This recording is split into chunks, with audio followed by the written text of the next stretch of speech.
Tantor Audio, a division of Recorded Books, presents Rust Belt Union Blues: Why Working-Class Voters Are Turning Away from the Democratic Party by Lainey, Newman and Theda Skocpol. Narrated by Rachel Perry. Publisher's note: this audiobook includes bonus material. Please visit tantor.com and type Rust Belt Union Blues into the search box. Follow the link to the book's page. Then, under the supplemental content section, please enter the access code AMERICA, and then click the Unlock button to access the bonus material. The code should be entered in all lowercase letters. All figures and tables referenced in this audiobook can be found in the bonus material. I think historically, this goes for our union as well. Unions played a more important role socially in the lives of their membership. They had sporting leagues, large banquet halls. In America, we don't really have town squares, so there isn't a central meeting place for people to go. And I think the Union Hall, in some ways, as a church or town hall would, played a role in providing that forum for social engagement. And that has gone away, unfortunately. Current Union Organizer. Preface. Rust Belt Union Blues is the outcome of an unusual academic endeavor. Most similarly situated books are either sole-authored by established scholars or new PhDs, or emerge from research teams whose members have collaborated for years to produce many publications. In contrast, this book is the result of a unique partnership between a senior professor who has published dozens of books and articles over a long career, and a recent Harvard College graduate who wrote her senior honors thesis about changing political views amongst unionists. For a year after that thesis was completed and won top honors, Lainey Newman worked with her former thesis advisor, Theda Skocpol, to gather more field observations and new organizational data, and to then synthesize all those varied modes of analysis into this book. When Lainey first read Theda's 2003 book, Diminished Democracy in College, she felt it explained part of her own American experience. Diminished Democracy chronicles the gradual decline of membership-based voluntary involvements in the United States and the simultaneous gravitation toward top-down advocacy organizations with minimal opportunities for meaningful individual contribution. Lainey's late grandparents had been part of bridge clubs, the VFW, the League of Women Voters, and the Jewish community in Cleveland, Ohio. Older members on the other side of her family had been unionists and part of a tight-knit Latvian immigrant community. Lainey's immediate family, in contrast, represented an amalgamation of different identities. Her mother is Indian and Latvian, and her father is Jewish American. This increasingly common characteristic amongst young Americans complicates traditional identity-based belongings.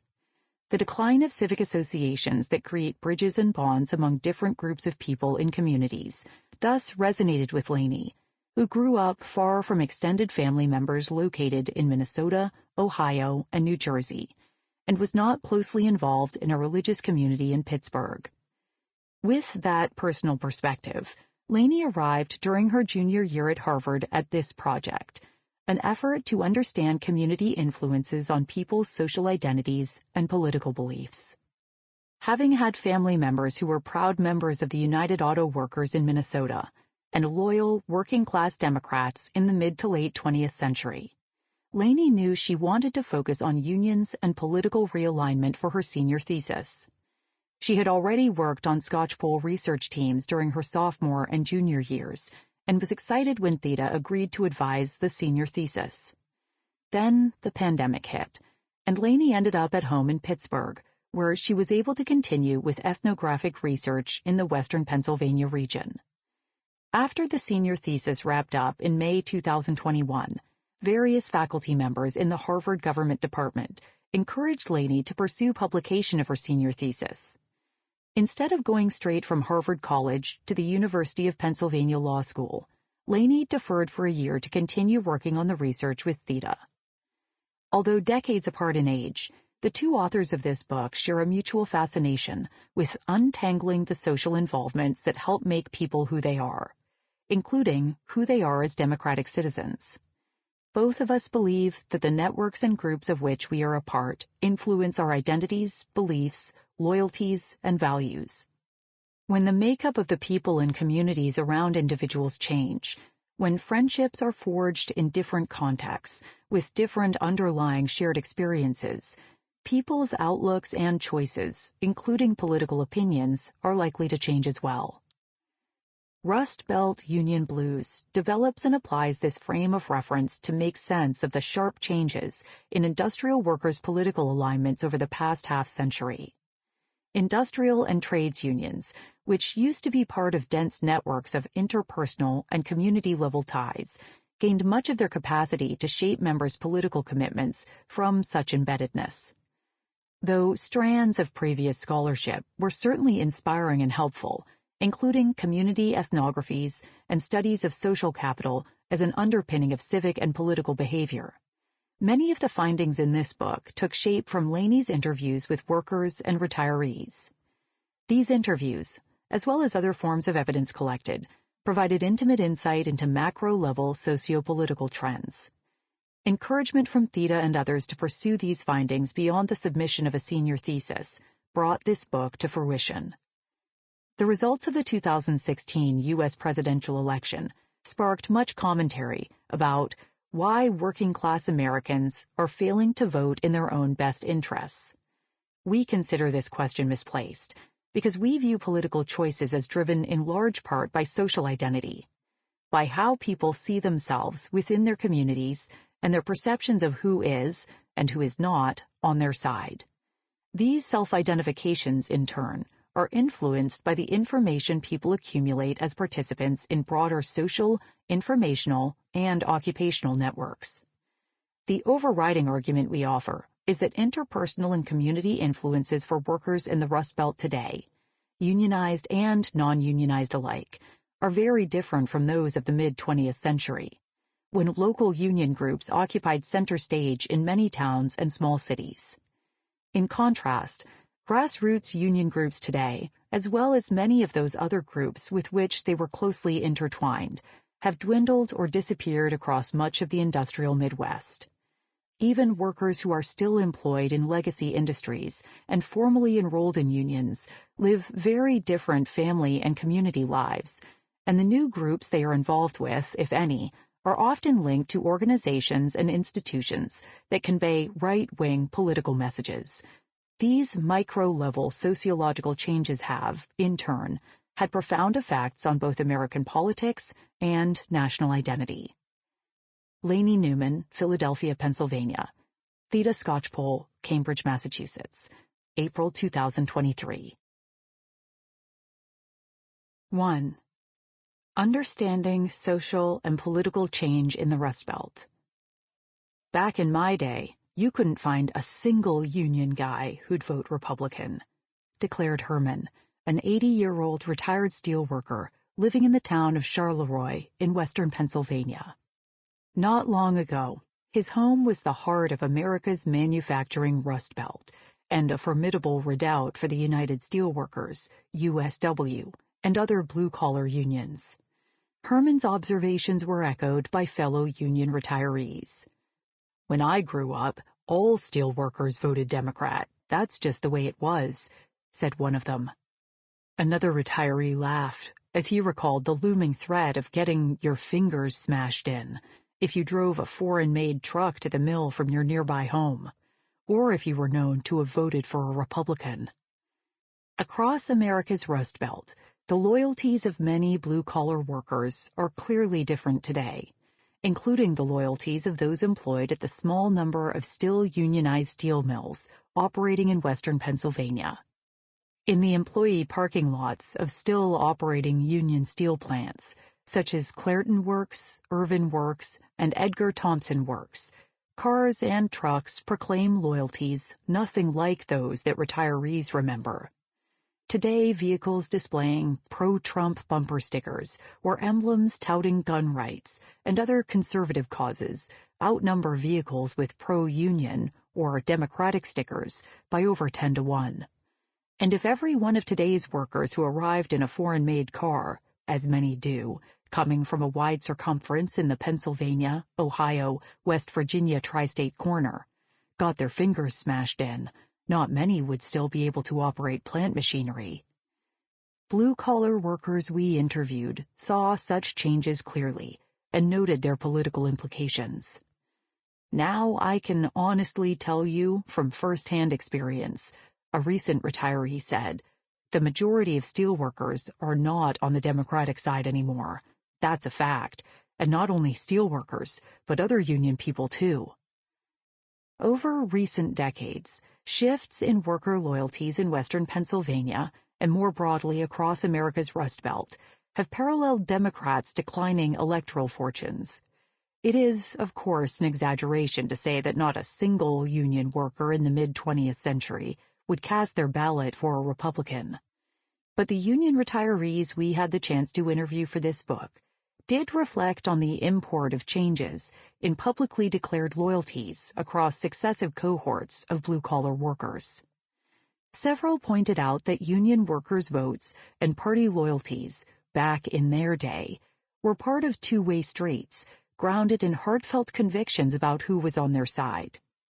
As one retiree explained, most blue-collar workers in the mid-20th century figured there wasn't a Republican in the world who took care of the working guy. The declared loyalties of steelworkers and other workers indicated their views about the groups, leaders, and major political party that seemed committed to them. Worker support went to partners who workers felt were involved with them, day in, day out, month in, month out. Blue-collar unionists today rarely feel that the Democratic Party is committed to them in that way anymore. This underscores the central point we will flesh out conceptually and empirically in this book, an argument that the union man of the mid-20th century was not a disaggregated bunch of white male lone wolves, but rather a dense social web of interconnected workers, family members, and neighbors that included grounded union and political organizations along with other community groups. In this social web, union members, mostly men, but some women too, were committed to supporting one another and giving loyalty, votes, and time to their union and other supportive, community-rooted groups, often including the Democratic Party. Union members expressed loyalty and gave support because they expected these institutions to have their backs and act as partners to them and their families over the long term, in times of both fun and struggle. Voting Democrat was not just about particular issues for unionized workers. Instead, it was in large part about socially embedded identities and mutualities, about who they were. Over a half-century, the phenomenon of automatic union man loyalty to the Democratic Party has disappeared, especially in regions with high proportions of white blue-collar workers. As we will show, this is not just a matter of union organizations declining or disappearing altogether, nor just a matter of white workers suddenly changing their personal attitudes about race, religion, and guns. Blue-collar workers have not necessarily shifted their cultural outlooks very much. What is more, many workers, including steel workers and others in western Pennsylvania and nearby states, are still formally enrolled as union members. For these persisting and younger unionized industrial workers, however, union membership has lost much of the salience and positive valence it once had. At the same time, steadfast support for Democrats has all but disappeared, and for many, votes and publicly declared political loyalties have turned sharply to the right. The big picture of change is clear enough.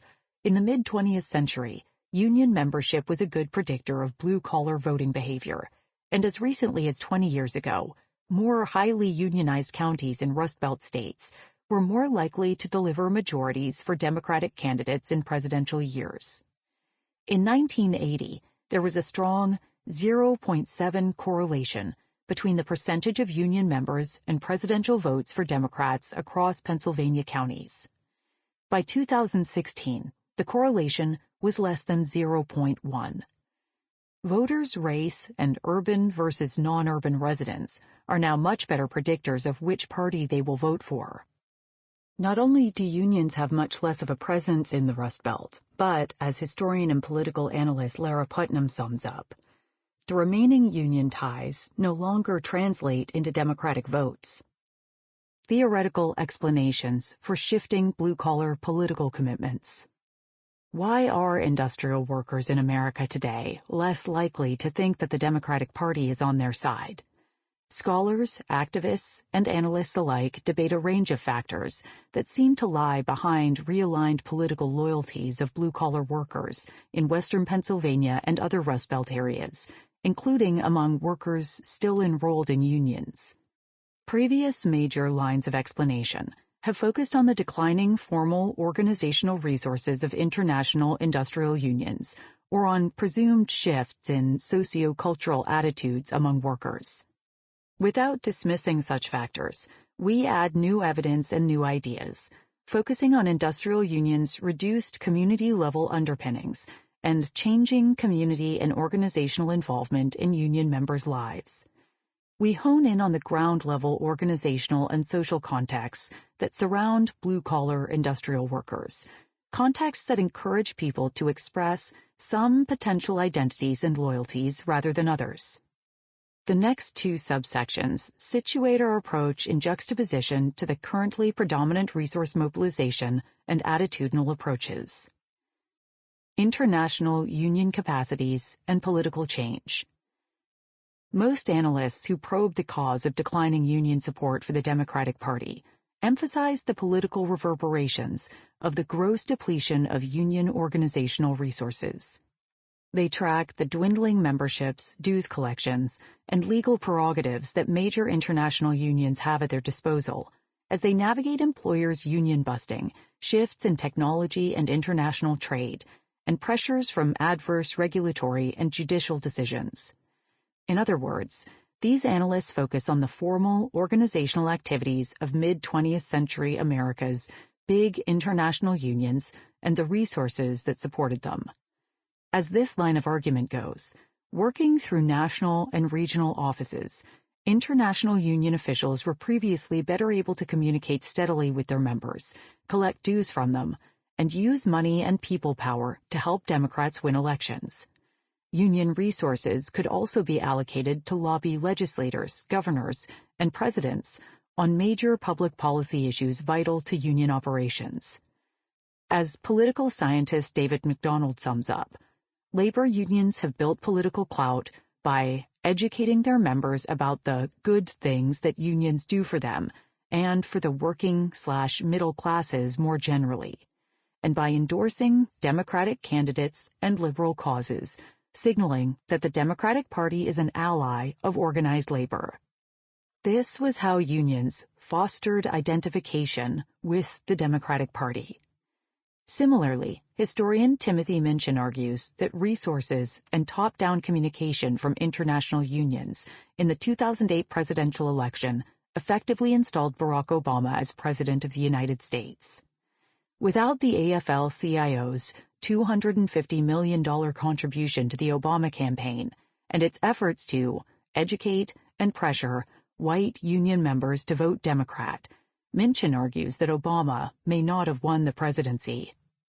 From this perspective, it stands to reason that any contractions in dues-paying membership would undercut organizational capacity to conduct messaging, mobilize voters, and lobby, which would, in turn, adversely affect unions' ability to sway their members' political choices. Indeed, McDonald's study argues convincingly that much of the recent erosion in white electoral support for Democrats is driven by declining union memberships.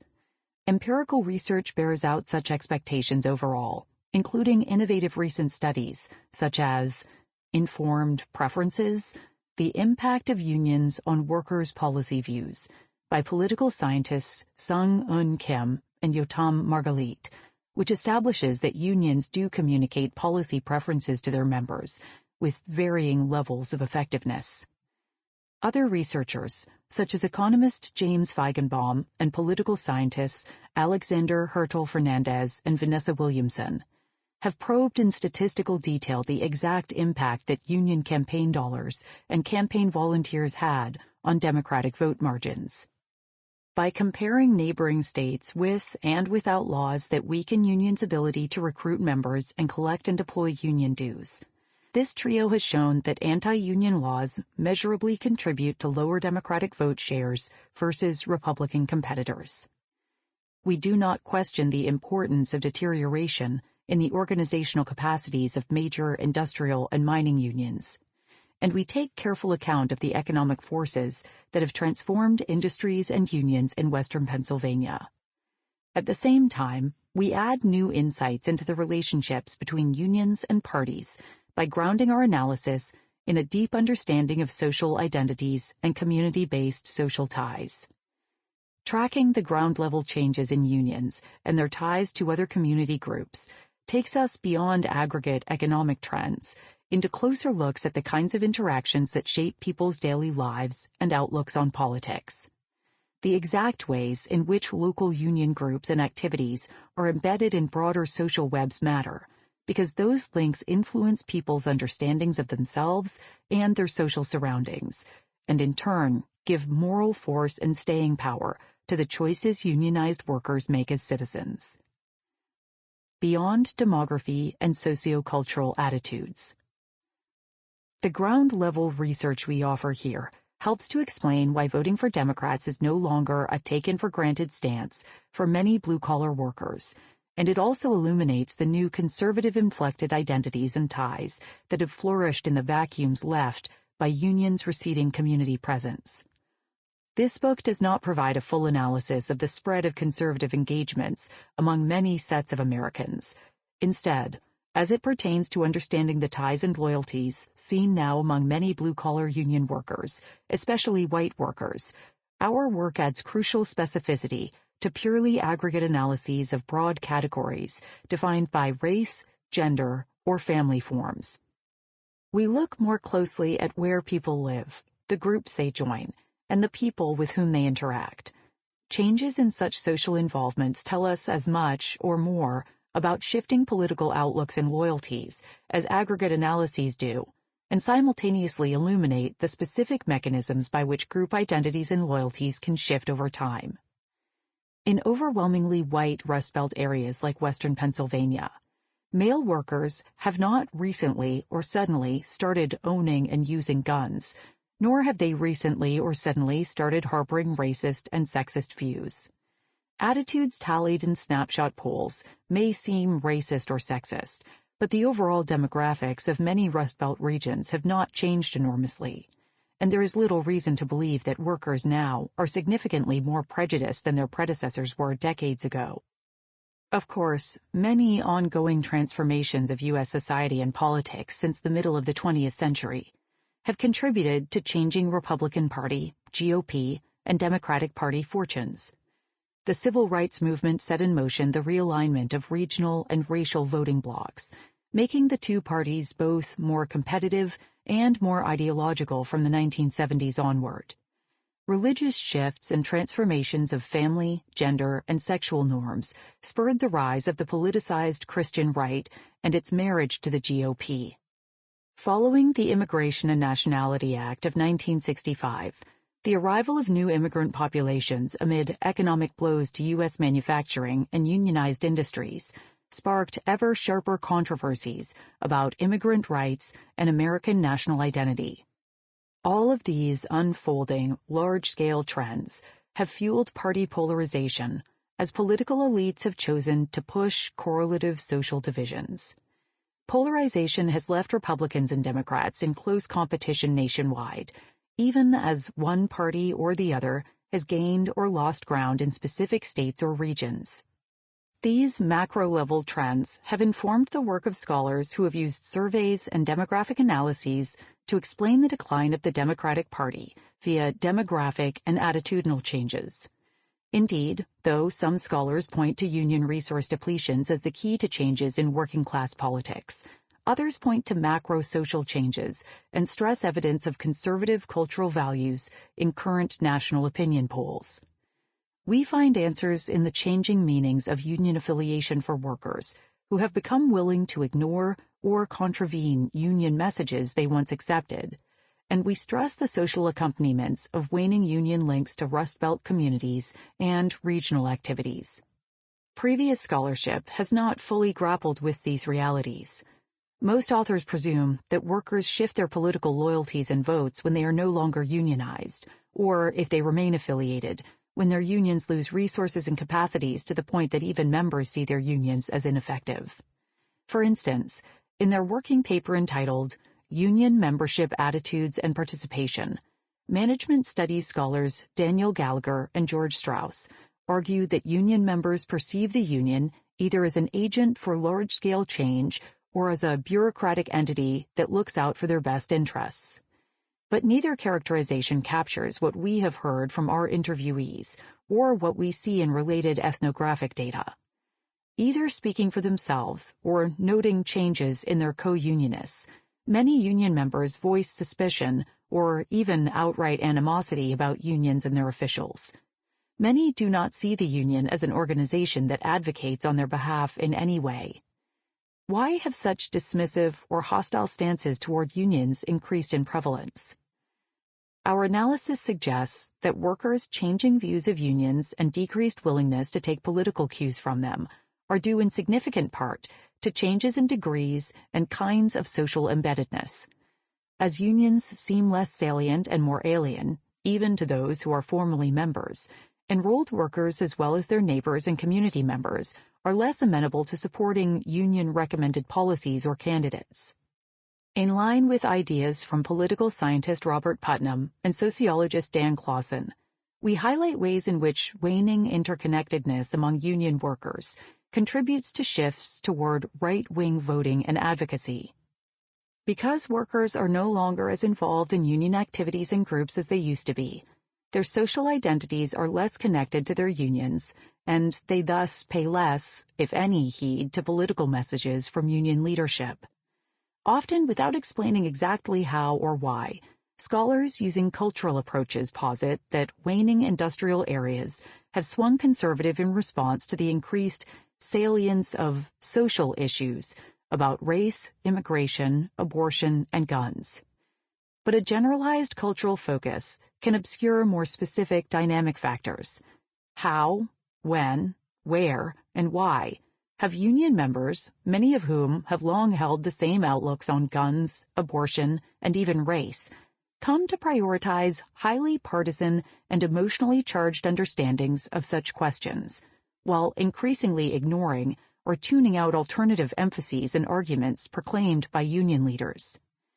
In this book, we cannot fully answer all the specific questions about the overarching rise of so-called social issues in Rust Belt America, but we will offer new insights and hypotheses about why so many of today's successors to proud union men and loyal working-class Democrats of the past have recently become self-declared conservatives and supporters of Donald Trump and his allies. We suggest that right-wing organizations and networks have moved into some of the space vacated by receding grassroots unionism. To help account for shifting ties and loyalties, we also expand upon research by Matthew Lacombe in his book Firepower. Since the 1970s, Lacombe argues, the National Rifle Association, NRA, has used publications along with national, state, and local training programs to cultivate a shared group identity centered around gun ownership, an identity that in turn shapes members' stances on many other political issues and affiliations. We use similar data and methods to track waning union impacts, documenting links between formal organizational features and locally embedded ties and identities. Looking across organizational spheres, we show that, even though membership in most older types of Rust Belt social associations have declined, along with union locals over the past 50 years, one type, gun clubs, have kept going. In fact, gun clubs have proliferated and often expanded their offerings to become places for people to gather socially in many communities. We go beyond Lacombe's focus on the national role of the NRA to look more closely at the local implications of gun club membership and NRA affiliation. As we will show empirically, gun clubs in western Pennsylvania host bingo nights, holiday parties, and social activities just as many unions used to. As such, workers today are more likely to interact with peers at gun clubs than at the union hall, providing a much different... Sample complete. Ready to continue?